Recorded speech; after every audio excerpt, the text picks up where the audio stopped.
አንድ ነገር ልንገራችሁ። የሰው ልጅ በህይወት ዘመኑ ሲኖር ምን ሰርቼ አልፋለሁ ብሎ ማሰቡም አይቀር ነው።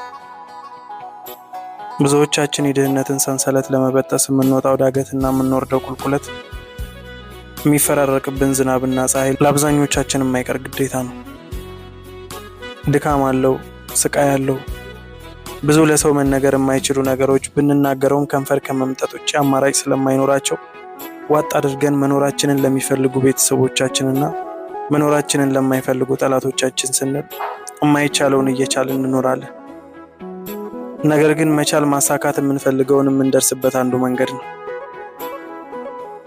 የሰው ልጅ የሚፈልገውን ነገር ለማግኘት የማይፈልገውን መሆን አለበት። ስኬት ብዙ ውጣ ውረዶች አሉት። ስኬት ባለቤቱን ነው የሚመስለው። እያንዳንዱ ሰው በልፋቱና በጥንካሬው ልክ ነው የሚያገኘው። ስለዚህ ሁላችንም ለራሳችን ስንል ጠንካራ መሆን አለብን።